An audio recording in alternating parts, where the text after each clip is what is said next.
Selamat pagi, salam sejahtera untuk kita semua. Nama saya Riki Lihardialoho. Hari ini saya ingin membagikan suatu informasi yaitu mengenai teknologi informasi.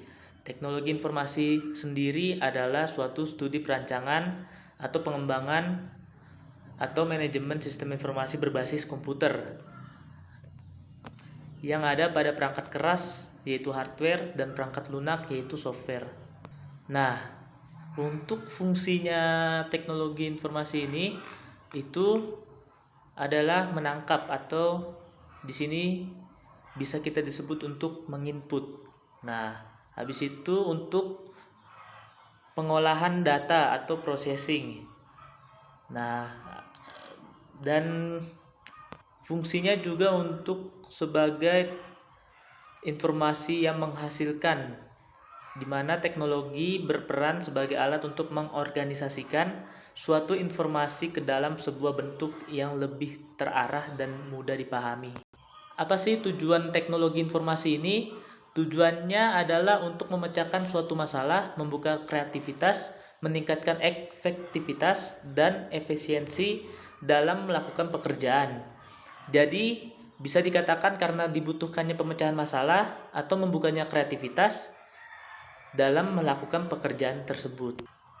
Nah, untuk manfaat teknologi informasi sendiri itu banyak sekali. Di antaranya adalah untuk pendidikan.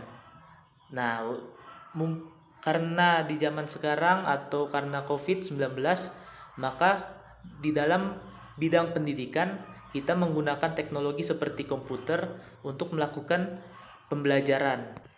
Yang kedua, untuk industri dan manufaktur. Teknologi informasi ini biasanya itu dirancang untuk mengeluarkan suatu produk industri.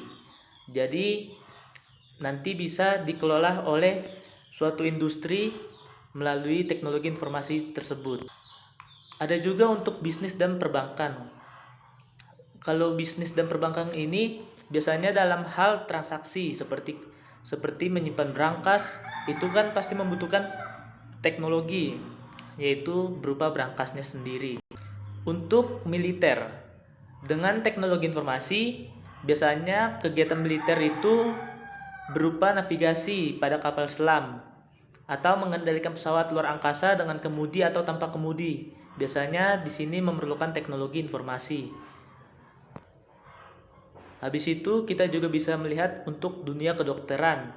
Biasanya untuk dunia kedokteran sendiri itu biasanya kita bisa mengetahui suatu gejala penyakit itu melalui teknologi berupa alat-alat kedokteran. Untuk di bidang pemerintahan, teknologi juga bisa diaplikasikan dalam bentuk suatu data atau informasi yang ditunjukkan untuk masyarakat agar meningkatkan hubungan antara pemerintah dan masyarakat, sehingga apa yang terjadi di suatu daerah tertentu dapat diketahui dengan cepat menggunakan teknologi. Untuk selanjutnya, untuk hiburan dan permainan. Nah, kalau ini kita sudah tahu ya bahwa teknologi komputer itu bisa digunakan untuk membuat animasi, periklanan, desain grafis, dan juga audio visual supaya menjadi lebih baik dan menarik. Bahkan biasanya banyak programmer yang bisa menciptakan lapangan pekerjaan bagi dia. Nah, untuk kesimpulannya sendiri bisa dikatakan bahwa teknologi informasi ataupun komponen yang digunakan dalam teknologi informasi diantaranya seperti hardware, software, dan firmware itu bisa diaplikasikan dalam bentuk data, informasi, atau pengetahuan.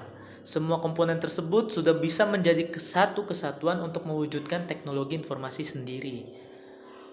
Dampak positif yang diberikan dengan adanya teknologi informasi dan dampak negatifnya adalah seperti generasi muda yang seperti kecanduan serta ketergantungan dengan hadirnya perkembangan teknologi. Oleh karena itu, di tengah majunya teknologi ataupun perkembangan teknologi pada saat ini, sudah seharusnya kita bisa menyikapinya dengan bijak dengan melakukan hal-hal yang tidak diinginkan atau bisa kita lakukan untuk membagi waktu antara belajar ataupun melakukan aktivitas kita sehari-hari dengan menggunakan teknologi informasi. Sekian dari saya, terima kasih.